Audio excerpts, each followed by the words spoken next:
we are more focused or curious about cleaner, more sustainable options because we're not just trying to throw chemicals at our clients. And we have tried to reduce as much as possible, and it's still the beauty industry. There's still going to be chemicals there. Today, we have part 2 with Justine from Botnia Skincare. And I had to have her back on because she is just a wealth of information.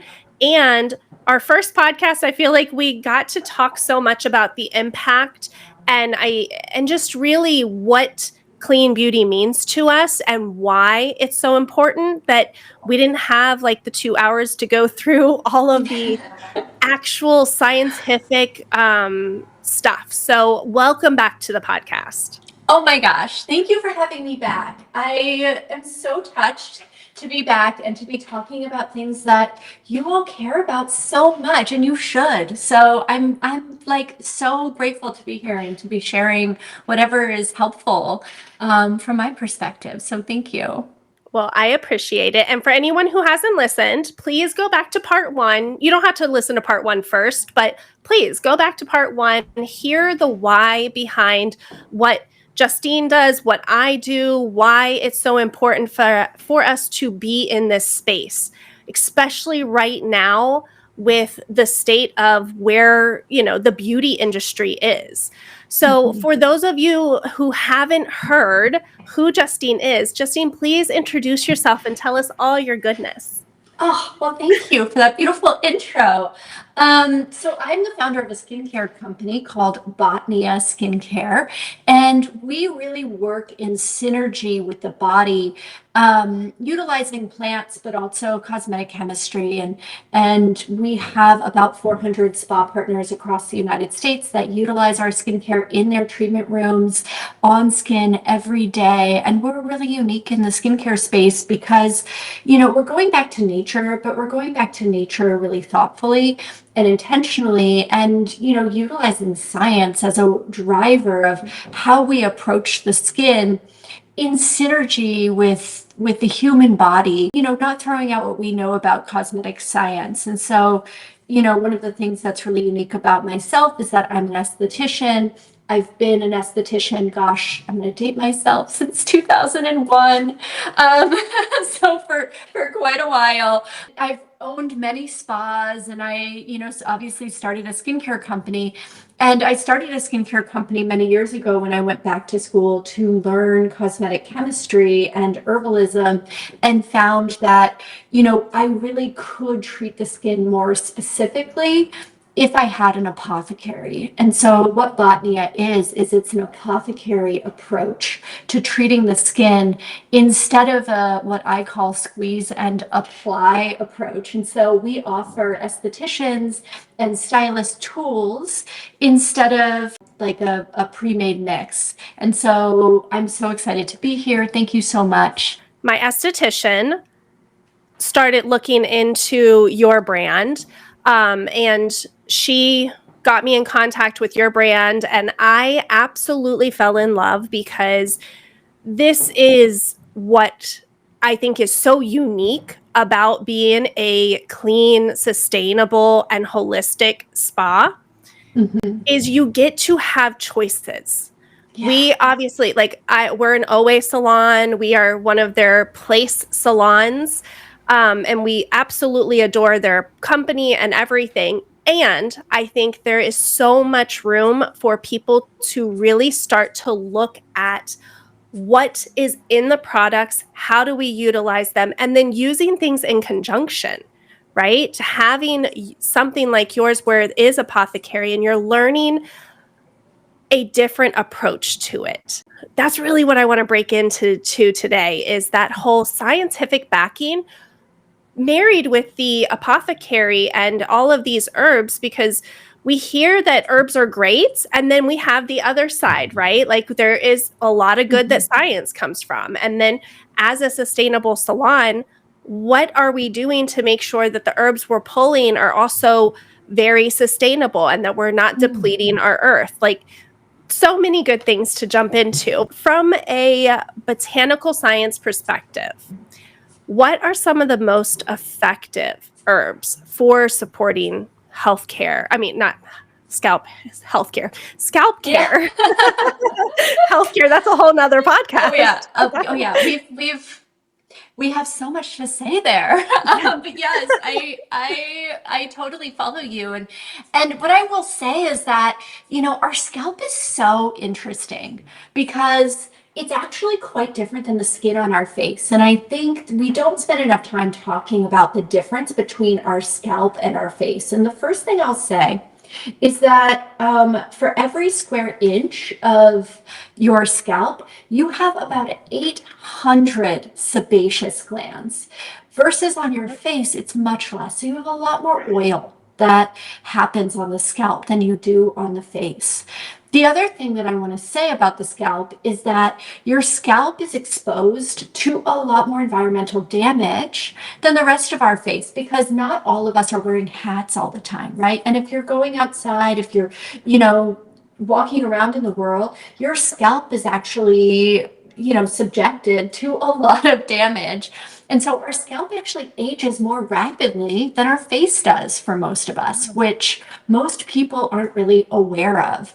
And so, when I talk about scalp health, I think it's important to talk about diagnosing what we're noticing on the scalp first. And that is where you want to start so that you can pick the right plants or the right treatment protocol to meet the need of the scalp. And so if your guest is somebody that has a lot of oil at the root, at the follicle level of their scalp, right? A lot of oil buildup. We might actually want to pair them with something that has a oil in it, but it also might be a sign that the scalp is actually dehydrated. Because what happens when the scalp is dehydrated is that it will send signals to the sebaceous glands to secrete more oil. And so we'll notice that the scalp has more oil at the baseline of the hair. And so if that's the case, we want to think about balancing that out. Some of the plants that I find to be really beneficial are going to be kind of funny to hear about. But kale, for instance, kale's one of them. Greens are another. They're high in vitamin B. Vitamin B helps balance sebaceous secretions. And I would also say, really getting in there and actually washing the scalp more often, but with gentler shampoos, and really making sure that when your guest is washing their hair, that they're more and smashing the shampoo into the scalp and using circular motions to massage the shampoo into the follicle itself to help lift away some of that oil, and then coming in with a treatment, right? And that treatment would be, a hydrating treatment of some sort, a cream, a hyaluronic acid, or a mask like kale, spinach, broccoli. All of those greens are really high in the B vitamins, vitamin A, vitamin K, manganese. So I'm just kind of going off on a riff of some of the plants, but what I will say is that we want to diagnose first. And I think that's the jumping off point.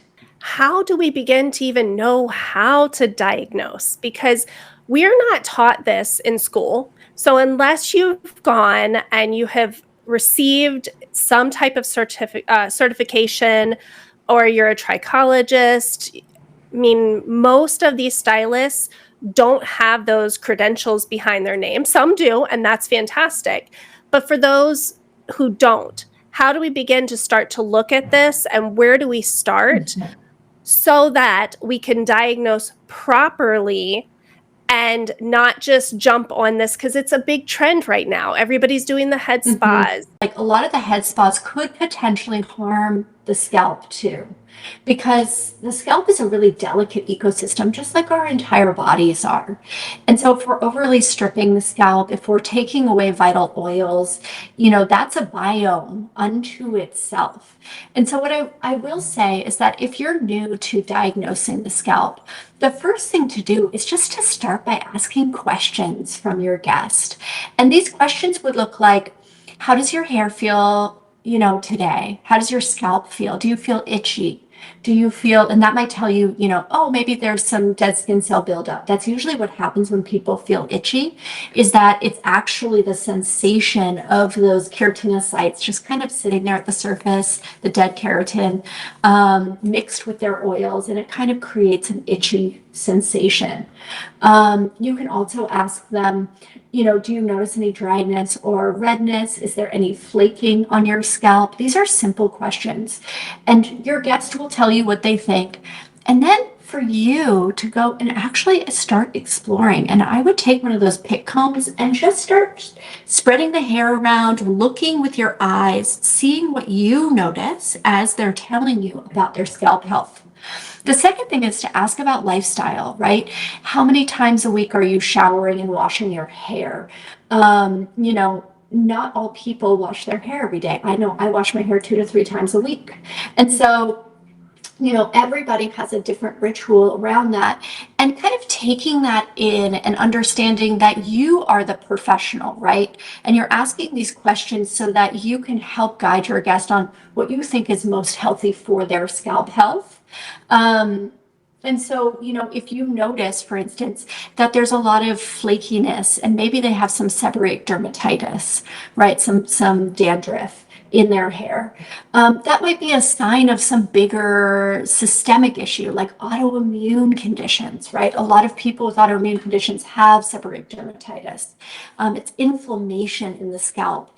And so you may want to be more gentle with the care that you give their scalp. You may want to use a cream cleanse on their scalp, or bring in ingredients like sulfur, which is one that is one of my favorites for the scalp. But I think, thinking about lifestyle as a part of it. And then the third part of lifestyle is, do they work out, right? Sweat can get trapped inside the hair and create a lot of itchiness and a lot of imbalance in the hair. And so, asking them about like, how many times a week do they work out? Do they shower? Do they work out? If they don't shower, what is their ritual? And then of course, what are they using at home? What is their current regimen at home? And does it make sense for their hair? And then I always like to just, of course, ask, like, what is your desired outcome for your hair? Some people feel like their hair is thinning, right? And they want thicker, more voluminous hair. And then we get to have that beautiful conversation about the scalp aging and wearing hats and, how we can help protect the scalp itself so that it doesn't age as rapidly. And, there's other ideas too, but that's really how I would start, is creating your own protocol around, helping to run a diagnostic, even just like 15 minutes of your appointment, even if they're there for a haircut, just so that your guest knows that you're thinking about their scalp health alongside their hair care. Yes, yes, yes, yes.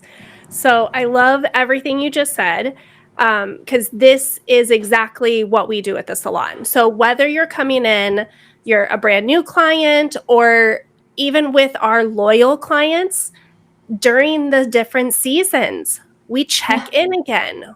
Where's your scalp care? Like, how is it feeling? What are we looking at?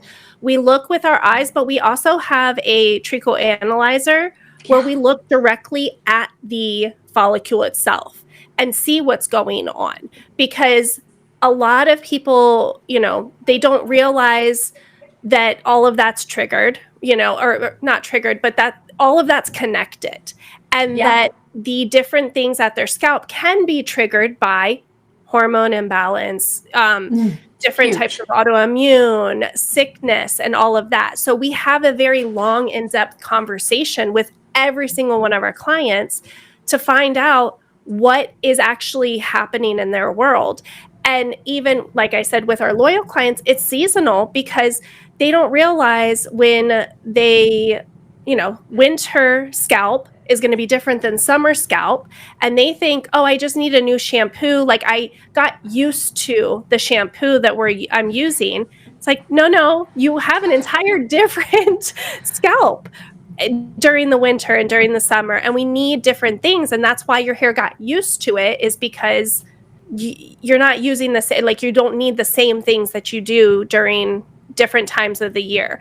So really going in and having a full consultation, not just with your new clients, I talk about this a lot, but with your loyal clients too, who are coming to see you all the time.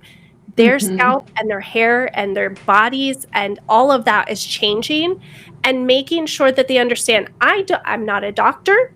I don't know about hormones. I don't know about all of that. But if I see something happening at the scalp in that diagnostic time, that could mean that they have an imbalance, that's when I talk to them about going to the doctor and getting their blood drawn and seeing about what's going on internally. Because what I do externally might not solve all of those problems. It won't. Oh, that's absolutely right. I mean, here's the thing. We all know, those of us that have been pregnant, what happens when we stop breastfeeding, right? And all our hair falls out. That's hormones. We all know post-menopause, what happens to our hair. Our hair starts falling out, right, as we age. And so, you know, we can be the first line of defense because so many people don't have healthcare professionals that they're seeing all the time to say, you know, oh, this might be because of hormones. You know, it's something that I feel really comfortable talking about. Of course, we're not doctors. We can't diagnose anyone with anything. But, you know, girl talk in the chair, we can absolutely be a support system for saying, here are some really helpful things to think about, especially when we've got hair loss. And I think that's something that's not talked about enough, especially amongst women, is hair thinning, hair loss, why that might happen. And it might be happening because of many different things, right? It might be hormones. It might be damage, right? Like I've had guests that have really thin hair who are competitive swimmers, right? And they're wearing those caps all the time and they're pulling out the hair constantly. And so, you know, again, with lifestyle, so we want to understand, you know, what is the root cause? And then we want to come in with our solutions. And we want to understand, again, that the body has a delicate ecosystem and we don't want to overstrip. We don't want to take away the vital nutrition and barrier function that the body creates to protect itself, to create a healthy ecosystem at the scalp level. And so, you know, one of the things that I see a lot of in the hair care world is a lot of use of very strong chemicals. And, you know, bleaches, things like that, they can really disrupt the biome of the scalp. And so you may, if you do use those in your practice, which is fine, you may want to put the scalp on a recovery plan and not go with that very strong stripping shampoo and conditioner at home. You may want to ease back and have your guests shampoo their hair less, right? Do less while their scalp is recovering, while it's getting brought back into its own biome. You can do really interesting things like introducing positive bacteria. One of my favorites is goat's milk yogurt. And you could have your guests take goat's milk yogurt, get it at the store. It's got natural lactic acid. It has beautiful enzymes in it that help to digest any like excess dead skin cells. But it also has vital fats, omegas, that help to repair the barrier of the scalp. And you could have them take the goat's milk yogurt and just really work it into their scalp. And then after they work it into their scalp, let it sit for 10 minutes in a towel, rinse clean, especially after a bleach treatment, just to help repair the scalp, right? And so, you know, thinking about how we're meeting the way that our business is set up to you know, produce an outcome for the hair, but how we're meeting the scalp with integrity. Love that. I did not know that about the yogurt. I will definitely have to tell my clients all about that, because that is the thing. And especially with the people listening to this podcast, we are more focused or curious about cleaner, more sustainable options, because we're not just trying to throw chemicals at our clients. And we have tried to reduce as much as possible, and it's still the beauty industry. There's still going to be chemicals there. So with that in mind, like, what we see in our salon a lot is clients coming in with different scalp conditions. And like you said, we've got oily scalp, dry scalp, some, I can never say the dermatitis, Seborrheic. Yep, yes, seborrheic. dermatitis. And then we have a lot of clients with hair loss. It caused from so many different things. And with that, well, you broke down a little bit, but when you see these clients as a stylist and you're trying to support them and diagnose them and do a head spa or a scalp treatment, what are some things that we could do for them if they do have, let's go with the seborrheic dermatitis first, because I see a lot of TikToks, a lot of reels where they're like really scraping and pulling all of that off. I know it makes me have the same reaction, and you see it on TikTok, so people think that that's what you do. Tell us a little bit about how we could actually approach that. Well, so the first thing to say about seborrheic dermatitis is that, again, it's an inflammatory condition. And so anytime we're talking about an inflammatory condition, there's two things that I'll say. The first thing is that for the guest, for your client, it feels really scary to have something like that just keep going on and on and on. And they're desperate for a solution. And there are some nuclear solutions, right? You can get a dandruff shampoo. And you can use your dandruff shampoo. It may or may not work because ultimately there may be something bigger happening systemically inside the body that's creating that inflammatory response. And so usually when I'm treating somebody that has anything like a seborrheic dermatitis, and men tend to have it more often than women do from my experience, is I like to get them going with some acupuncture or send them to a secondary practitioner so they can get ongoing support for taking down whatever inflammatory response is happening inside their bodies. Secondarily, I like to look to the plant world for all of the antifungals, right? So like we're just thinking like antifungal and we're thinking seborrheic dermatitis, but in a gentle way. And so I love sulfur because sulfur is not just antifungal, but it's what's known as a keratolytic. Keratolytics are really powerful because they soften the keratinization of skin cells. And what happens when we get a lot of surface buildup underneath the follicles themselves is that it can be really itchy and irritating, and we're scratching at it with our fingernails, which have bacteria underneath it. And we get these secondary bacterial issues that might happen, which cause inflammation of the scalp, which causes hair loss, which causes like all these other things that happen. So right then and there, it's amazing because it helps to alleviate some of that congestion. Sulfur is great because it softens those keratinized cells that are being held in place. But the other reason is that it's antibacterial and antifungal. And so it helps to address any kind of surface bacteria, any kind of surface fungus. Another plant I think is really powerful is called neem. Neem is actually a leaf of a tree, but it's antifungal. You may spray it on your roses or on the plants around your garden. It's also been shown to be really powerful for treating seborrheic dermatitis. And the third one is the more nuclear kind of plant world option, and that's tea tree oil. I find tea tree oil to be a little extreme because it can also be irritating. And so people will put it on in large doses. And so if you're utilizing tea tree in your practice, just make sure you're doing 1 or 2 drops. And you could even do it into a shampoo that you're using and just work it into the area where that seborrheic dermatitis is during your cleansing of the scalp. The thing that we really want to make sure is that if our guest is using tea tree, that they're not using too much and that you're really specific about how to diagnose them, or excuse me, how to prescribe it to them so that they're using the right dosage. Again, 2 to 3 drops is plenty. But, it's one of the reasons why I found working with an apothecary on the face as an esthetician was so powerful, is that modern cosmetic science is set up to treat general conditions. And so when a cosmetic scientist, I'm just peeling back the curtain a little bit for you all, when a cosmetic scientist goes into their lab and they're tasked with seborrheic dermatitis, they're looking at the general description of what happens to the body physiologically with seborrheic dermatitis. Then they go and they look at a database of ingredients that may or may not truly be good for treating seborrheic dermatitis. And then they kind of put them all together in a medley and place it on the shelves and go, this is our product, right?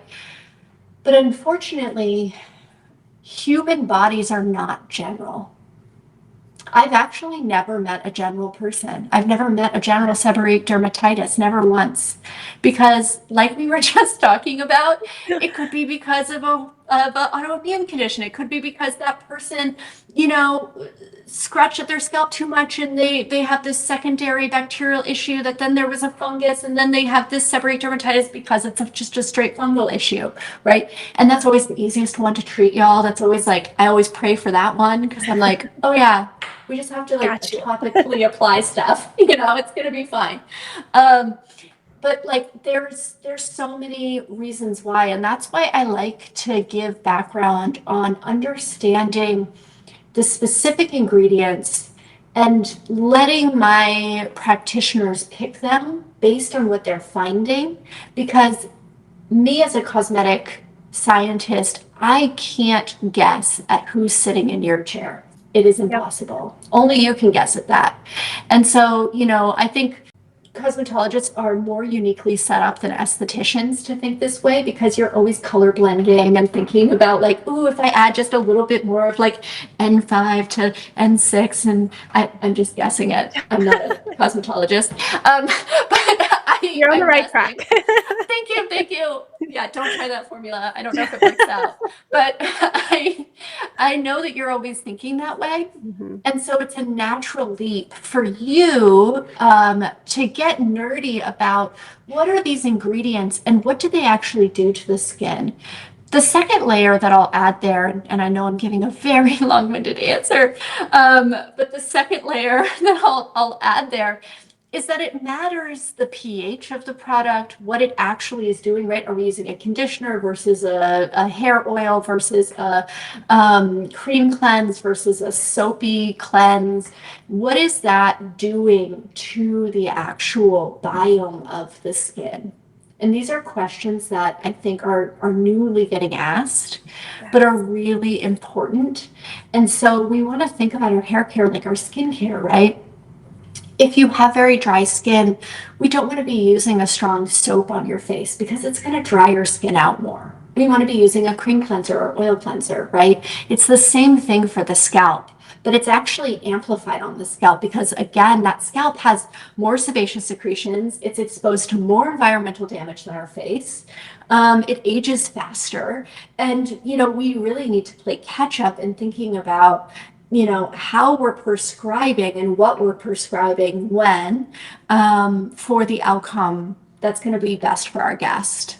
That's the entire part, is really looking at and being able to pick different things that are going to work for your client. Because you hit the nail on the head. For us cosmetologists, you come in and you say you want this red, and you have dark hair versus light hair. We're mixing something different. And that's the beauty of having an apothecary, is you get to have that different, each different item solution. And solution. Yes. Having those and looking at how does that play a role with what you're already using. And, I think it's a beautiful marriage of what can happen when you have all these options, but you have to know what you're doing behind the chair. And that's where coming into play and getting really nerdy around the ingredients and how they work and why they work. I would love for you to be able to just break it all down here today, but we would be on a call for like 4 or 5 hours. But that's what I also want people to understand, is that's what you teach. Like, that's when you get on board with your brand, you get to learn those things because that is really important to you. Oh, yeah. It is really important. I mean, we all deserve specific care. And I think, the science is fascinating Mhm. because our skin, our hair, it is our body. And I think we've gone so far away from that with cosmetic chemistry, with scents and, silicones and microplastics and things that we're coating the body with because we're trying to force it into some sort of outcome, right? And unfortunately, what happens is that we have all of these side effects that we end up dealing with. And so, you may have silkier hair if you do that keratin treatment, right? But then you may also have the side effect of the hair breaking off and, shedding a ton and that guest being like, what happened? My hair's like melting off my head. And it's because you oversaturated that keratin and there's no strength there, right? There's no resilience there. And so, yes, it looked great for 2 weeks. And so, it's a really challenging thing that we always want to be asking ourselves, how far are we pushing the body? What do we know about these chemicals and how they interact with the physiology, the chemistry of our hair, our skin, our bodies, and what's healthiest for them? And the thing that I'll say is that hair has a naturally negative charge. And in cosmetic chemistry, we want to look to cationic bonds to help bond our ingredients to this dead hair that's growing out of our heads. But our scalp is not necessarily the same way. Our scalp is a part of our living, thriving body. And so we actually want to treat it quite differently. And so if you are doing head spas, if you are, picking ingredients for the scalp health, you want to be thinking about it slightly differently than you would be thinking about just like, ongoing hair care. Mhm. And you don't want to overstrip it. And that would be the number one thing that I would say that I see a lot of with head spas is people using tons of foamy shampoos. They're just getting in there and just like foam piles, right? It's awful for the practitioner to manage, I'm sure. I look at them and I'm like, oh gosh, you're gonna have to wash that down the drain somehow. Um, Yeah. I know that I'm right on track with that. But then also, you're stripping all of those vital oils. And so if you're doing that, how are you repairing them? This is so on point because this goes right back to those TikToks that I see with, stripping the scalp. Like, that's terrible. Yeah. And you also see a lot of head spa videos where it is this soapy and it's very ASMR where Yeah. people love to watch it, but that doesn't mean that's what you need to be doing in your head spa. And it doesn't mean that it's the right thing. So that's where I see a lot of people getting caught up and getting themselves into trouble because they're not seeing, they're trying to create that aesthetic. But Mhm. at this point, just because social media says this aesthetic is so great, it doesn't mean that you should be doing that. And you've really got to look at what is that doing to the actual scalp and to the Yeah. hair and everything. It goes way beyond that because I was talking to Alyssa, my esthetician, and even for facials where you see like all that foamy and everything is like Oh, so aesthetic. And I'm like, Alyssa, like this, people love this. I don't think we have anything like our cleaner products are just not going to give that aesthetic. And that doesn't mean that it's a bad thing. It doesn't mean that I need to go find that's right. something that will do that. I get to explain to our clients why ours doesn't do that because Hmm. it's not stripping, because it's better for your skin, and we're not worried about the aesthetics. We're worried about what it's actually doing to your scalp and your skin. That's right. I actually completely agree with what you're saying too, because I think, create your own aesthetic. Like, talk about your own vision for how you care for people. I always say this, I feel like I'm standing on the right side of the street when I'm standing on the side of the street of the human body. And so I'm not concerned about whatever anyone else is doing. Cause I'm like, okay, it's fine. But I'm with the science on this. So like, it's going to be okay. And I think your guests are smart. They get it. And I think if you meet them with your own intelligence, right? They can handle it. They can handle your science on why you don't use, harsh surfactants, harsh soaps that are going to strip the vital oils from the follicle that are protecting their scalp, that are actually there to help with the moisture balance, the biome, the positive bacteria that needs to exist to fight off the fungal things that your scalp is exposed to, the pathogens, your acid mantle. I'm throwing out a lot of technical names, but like these are all really important functions. Yeah. And just speaking to the acid mantle for a second, because I think the acid mantle is important to touch on. Our body creates this incredible acidity all over our skin and at the follicle level of our scalp. And that acidity protects us from pathogens. And so when we strip away that acidity with something that's alkaline, which all soaps are alkaline, we have to remember that our skin is having to recover from that stripping. We have to rebuild our acid mantle. And so, one of the suggestions I have for head spas is to incorporate a toner or something like that into your treatments so you can bring in this acidity to the scalp. And again, I would do it by just kind of massaging some toner into your hands and just working it into the scalp and into the area after you cleanse. That acidity will help the acid mantle recover so that it doesn't go through that period of time where it's potentially going to trigger more inflammatory responses of the scalp and be more exposed to pathogens. And so it's something that I think is not talked enough about, is like, how do we protect the biome, right? The acid mantle is a part of that. Yes, yes. And these are the things that we're not being taught. These are the things that are like, we get to talk about, we get to nerd out on. And that's honestly, like, if you are a stylist, if you're doing head spas and you're listening to this, you may feel a little like, oh my goodness, what are these things? What do I do? Like, this is a lot. And if you're jumping on this trend, just like you wouldn't just go and throw color on somebody's head and hope for the best, you know the science behind it. You learned that in school. We're not learning the scalp conditions in school. So it is your responsibility to go in and learn these different things so that you can make sure you're taking care of your clients to the best of your ability, and you know all of the different things behind why you're using what you're using. Oh, yeah. It's so exciting.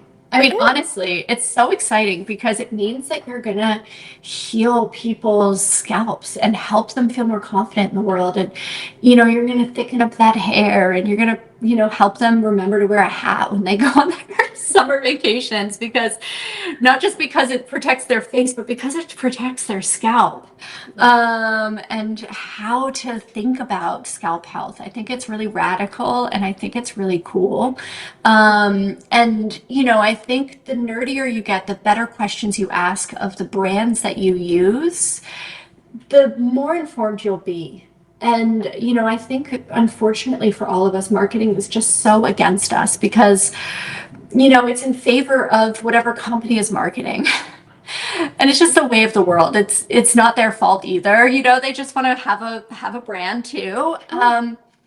And highlight it in the best way they can. But the onus is on you to dig beneath the surface and go, what is dimethicone and how does it work in our systems? And I want to say, some of these ingredients that I'm not comfortable with, I know are really prevalent in the hair care space. Silicones, things like that, they are microplastics, y'all. And they aren't identical, but they never ever biodegrade. They never go back to the earth, right? They go into our waterways. There's high amounts of infertility right now. We're seeing massive amounts of, and I don't say this stuff to scare you, but I say this stuff because I think it's a part of the same conversation of, asking ourselves, what are we exposing our bodies to day in and day out? Do you want your hands in that stuff? I don't think so. But then also our guests, we care so much about them, and we don't want them using things that harm them. And, Onway, they're an incredible company, and they're thinking about these things. And, there are so many brands out there that are now thinking about these things for hair care. And I think, it's so cool. And to be a part of that movement, again, on the right side of the street, where you're like, okay, that's fine. Y'all want to go with your Paul Mitchell or whatever. I'm pulling a name out of a hat. I haven't actually looked at like their ingredients list, but like I'm assuming. And like, I think, really asking yourself, what am I comfortable with? And then getting nerdy. I will put a plug in for ChatGPT, because you can literally take every ingredient on there. It used to be EWG, but now I say just go directly to chat and ask ChatGPT, can you tell me if this is healthy for the scalp? What does it do for the scalp? Ask it about every single one of the ingredients that you're using. Educate yourself, in that way, and then be the scientist for your guest and say, use this instead of that, because we're after this, and your guest is going to be with you forever now. I'm sorry, your books are going to be closed because they're going to tell everybody. And that's all that people need for retention. It's how I built my business. It took me 1 year to close my books, and I still have the same clients I've had for the past 20 years. And I can't take anybody new ever, sadly. But it's because I just care about them. That's all people are looking for. I love that. And thank you for saying that. Because, obviously, this is what I preach to. This is what I teach my students, the salon owners who come in, is that standing, like you say, on the right side of the street. This is where we're headed. This is not this will be nice someday, or down the future. Like, this is what people want. They want to be taken care of. They want to go to somebody who has their best interest at heart, because let's face it, they don't get that. Our clients do not go to a lot of places that actually have their best interest at heart, including their doctors, including, all of these other people they go to. It's all about marketing, to your point, of what's going to be best for the company. And when you stand out in the sea of salons that are around us, and you actually care about the client, and you educate them, and you show them the difference, because you took the time out as a salon leader to not only educate yourself, but as salon leaders, we have a responsibility to also educate our team and bring them in on this journey and show up the way that, I know that's how I want to be taken care of. Oh, show you deserve that. Show up the way that you want to be taken care of. And this will not be just a trend that goes away. This is where we're moving towards, and you want to be on the front of this and really starting to jump in now and be ahead of the curve. Oh yeah, and what I will say is, like, on top of all of that, just the pro tip: learn a bomb head massage. Like, if you can learn a bomb head massage, your guests will love you. But I will also say that there's science behind this too. When we're talking about scalp health, when we're talking about tension, the thing that happens in the scalp is there's a ton of tension. And the scalp, when it holds on to tension like that, it actually changes the biome of the scalp. There's true science behind this. And so working with the lymphatic system, which are lymphatic vessels all the way back, are all the way down our head, working with the vascular system through massage, working with the muscles and the fascia, will actually help the long-term health of the scalp and of the hair itself. And so, spending your time understanding, what you're doing, not just that you're scratching at their head with your, fingers. That's not a scalp massage, but Yeah. understanding, the actual physiology, where all the muscles connect, how you're massaging and manipulating, how to do lymphatic work. If you're using, one of the gua sha combs, what is the right amount of pressure to actually work with, the fascia. And these things I think are cutting edge, and also that is going to be almost equally as beneficial as the products you apply to the skin. And we've all felt it on our guests when, their scalp is really tight. There's no blood flow there. And what happens when we don't have blood flows? We don't have cell regeneration, we have dryness, we have flakiness. And so, understanding, how to meet the needs of their scalp, but also, guiding our guests through home massage, maybe, or how to use trigger points to release muscles, jaw tension. People that have a lot of TMJ, right? They'll actually also have a lot of tension in their head. Cranial sacral therapists do a lot of head work. It's a powerful modality. And so, looking at what modalities you can add into your practice as a part of your service. I mean, could you imagine if you did just a little bit of some cranium work for your guest in the shampoo bowl, not even the head spa, but just did some trigger point massage to help release some of the tension, what that would feel like to the guest, but also how that would feel ongoing as a part of the care that you give them. Yeah. And the biggest thing there is most people assume like we do a great head massage. Like I hear so many salons and stylists say we give a great head massage, but they are, just to your point, like scratching at the head. Yeah, it feels great. But what is the meaning behind it? And that is where we take our salon to the next level, when you actually have proven meaning and thought behind it, that's not just relaxing and feel good in the moment, but is preventative care. And it's part of the wellness that you bring. And that right there is what sets your salon apart. But knowing that you're not just scratching at the head and giving, because anybody feels, that feels good to anybody. But when you bring that on, and if you're doing head spas, that should be a part of it. All of those tools that you mentioned, it goes right back to those TikToks. You see everybody using like these crazy tools. Okay, great. But what is it actually doing? Not just aesthetically, but does it feel good? And is it actually doing something to the scalp?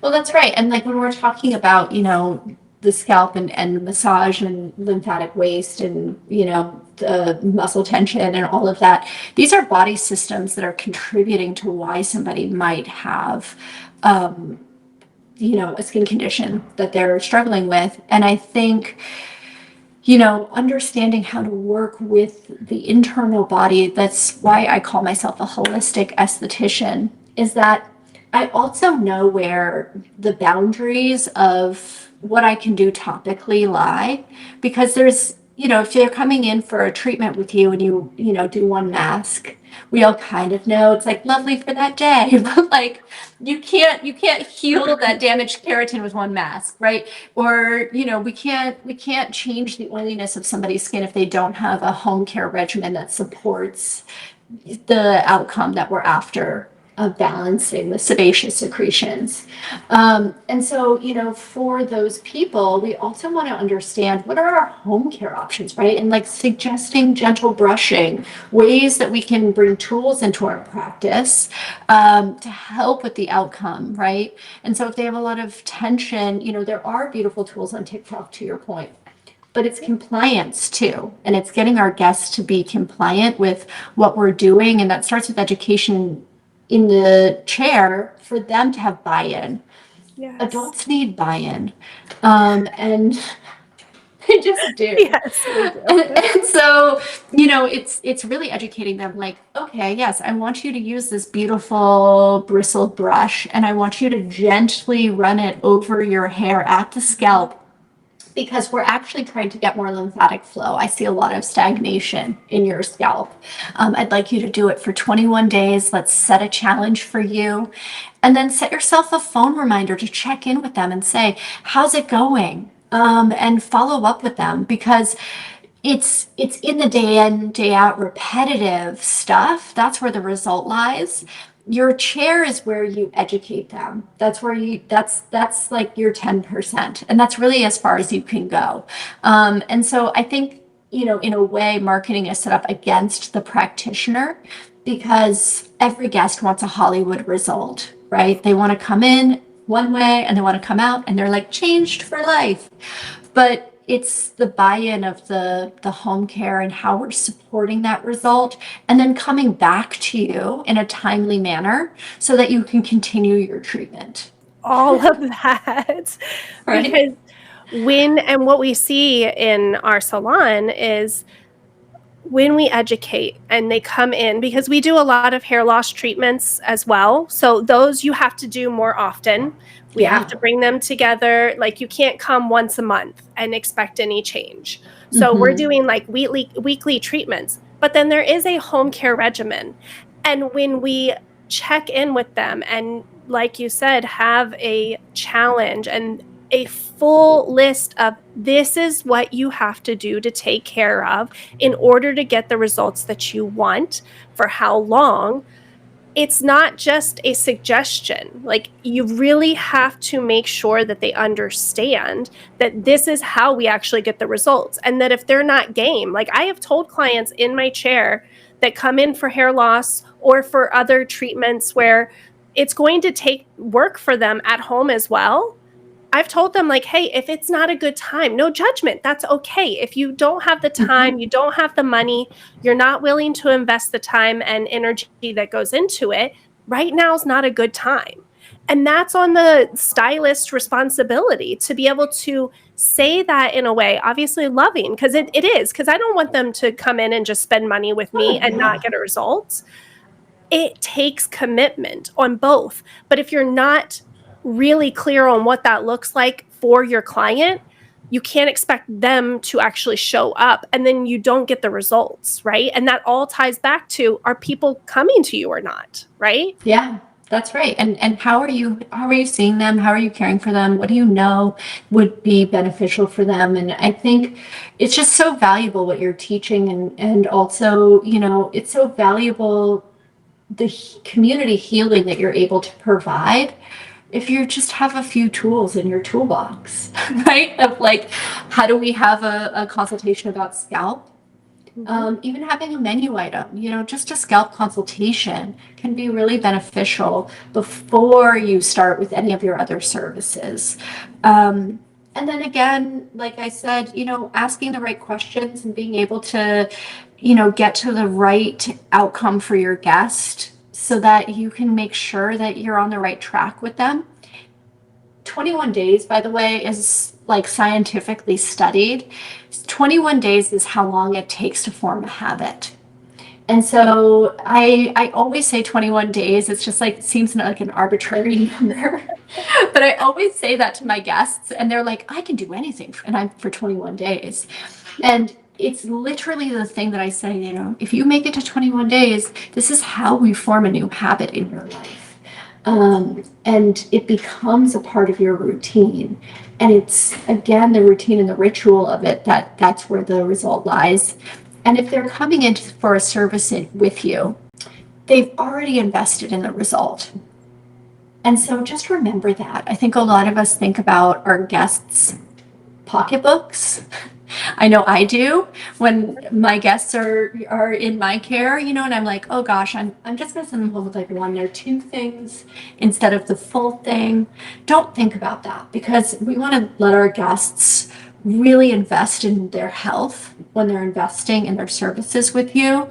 And so that may mean that they have a different cleanser for different times of the, a week, or whatever you think is right for them. Maybe they need this additional oil serum. Maybe they need a new brush. Maybe they need a different styling tool. All of those things are things that should be prescribed by you at the time of service based on what you find is going on for their scalp health, their hair health. Yeah. Yeah. It's not just a here's the products, because unfortunately, the beauty industry is very much known for an absorbent amount of products, Oh my and you gosh, need yes. 70 different products to get one result. And in my salon, and what I teach my salon owners how to really approach this is less is more. Mm-hmm. But there are certain things that you may have to do depending on the result that that personalized client needs. Mm-hmm. And then at that point, there is a very clear communication of what is needed, when, and why. What is it going to actually give you? Because you see so much right now with your point to the marketing of you go out to the grocery store and that whole tea tree thing. Like, I don't know how many clients I have coming in and they're like, I use tea tree, shampoo or whatever it is, right? Yeah. Or they're just taking tea tree and putting straight tea tree on their Oh yeah, scalp. don't do that. Yes, yes, don't do that. And it's not, you're not going to see results from that. No. But that's where our education comes in, and being able to break down the why behind it.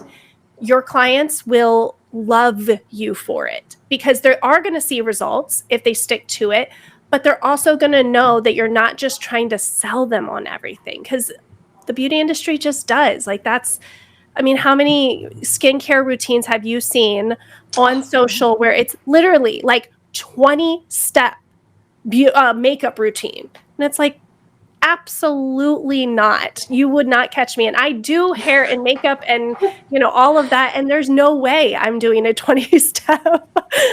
No way. There's no way. No, I completely agree. I think we're in a world of overconsumption and also overwhelm.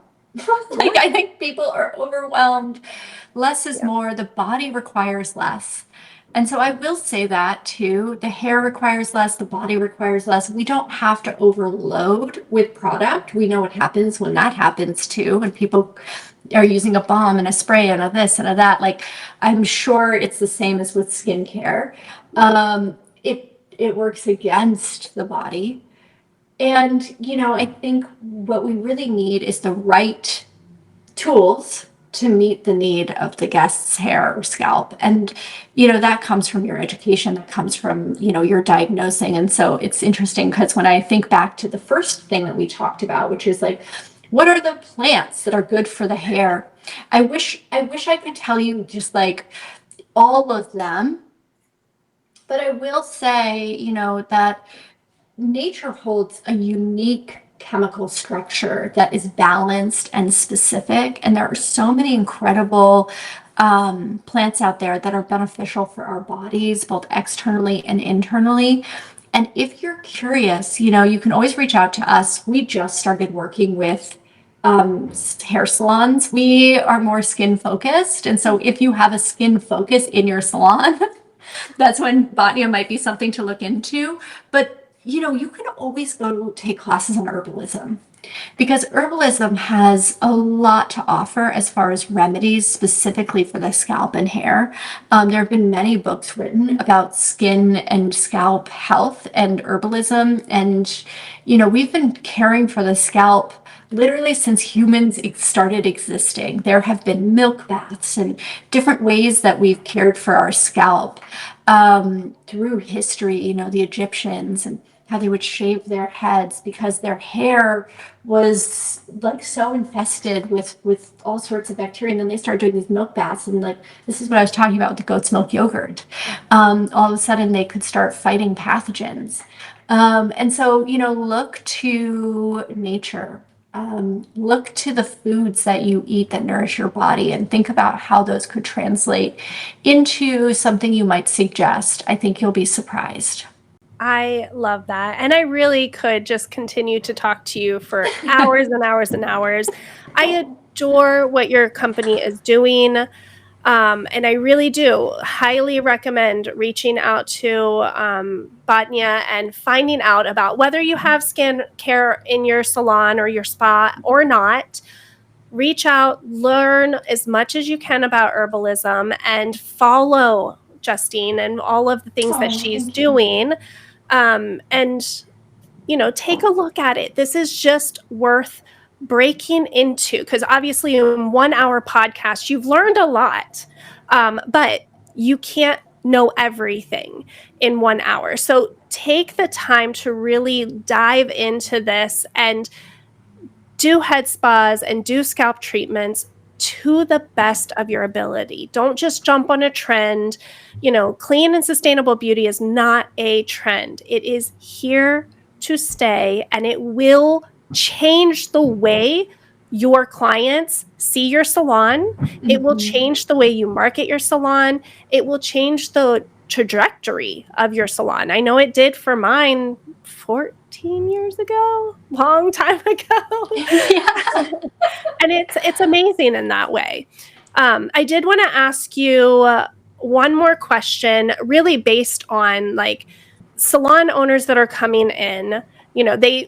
I work with a lot of salon owners, and they bring in these new services that really does fit who they're, what they want their brand to be, but it also increases that client loyalty. But they get lost with how to actually incorporate this into their salon and how to do it and integrate it without disrupting their client flow. So, from your perspective, what could they do and how could they go about scalp care in a really easy way for their current treatments? Yeah, I mean, I would say just kind of incorporating, even if it's just 5 minutes of conversation at the beginning of whatever treatment you're doing, whether it's color, cut, anything, right, that you're doing, of just checking in with your guest and asking them the simple questions. Um, Lifestyle, what they're using at home, what they notice about their own scalp, how often they wash their hair. These are questions that will help guide not only the outcome of their service, but the way the guest feels about the care they're receiving. And the attention to detail. And I think it only takes 5 minutes. And I don't even think you have to charge more for it. I think it should just be what your guests get when they come to you. And then it leads you into bigger conversations, right? It might lead you into that conversation of like, okay, I noticed that your hair is thinning. We have this treatment that I just started doing where we're addressing thinning hair by helping to stimulate the scalp and remove any excess dead skin cells so that we're really making sure that we're making way for healthy new growth. And I'm going to get you this new brush, and you're going to brush your hair for 21 days every night, really gently. I'm going to show you how you're going to do it. We're going to go on this journey together, and they're going to be like, yes, thank you. Finally, somebody said something other than hair plugs, or whatever they're like Googling late at night when they're lying in bed, because, like everyone's been there, right? We could Google the weirdest stuff.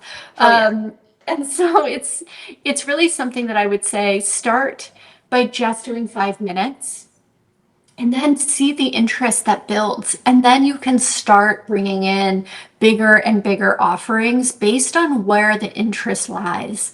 There's no better thing, y'all, than hyping something up and then giving them the exact thing they're hyped on. Yes. Because it's like you've been talking about it for months, and then you get to go like, surprise, here's a service. And then everyone's like, I need that, Exactly. Thank you. And that is exactly what we teach in the academy too, is bringing in that level of service on a whole new wellness based, not because you want to sell services, because you want to sell products, but truly hearing the client. I honestly cannot express to you how many of our clients leave our chairs and they say, I've never really experienced anything like that. Yeah. I was heard. I didn't know all of this about my scalp. I went to my dermatologist and they only told me to throw this shampoo on and keep going. They need to be heard. They want a solution. and they will love you for it. So taking that time in every single consultation is gold for you, gold for them, and everybody wins. Yeah, I love that. I love that. And thank you so much for bringing me on to talk about this really important subject. I think it's such an exciting thing to think about, and it's got my wheels turning. I'm like, oh dang, why don't I have a hair care line? Oh. But I mean, it's just like, it's such a fun thing to talk about because the body is infinitely exciting. And helping humans is infinitely exciting. So anyways, thank you so much for having me on, Jacquelyn. Thank you to your entire community for listening to this podcast. My gosh. I hope you feel really fed and excited about your practice. And I hope to stay connected, and please, I would love to chat anytime. I adore it. Thank you so much for your expertise, for everything that you're doing. And for sure, we'll have to have part 3. I mean, we could just do this like monthly. We'll just get on and talk. I love it. So thank you everyone for listening. And please make sure to reach out to Justine, take a look, reach out to me, learn how to start to incorporate these things into your salon with ease. I did the work. I can help you too. So we're here. I love it. And we will see you on next week's episode.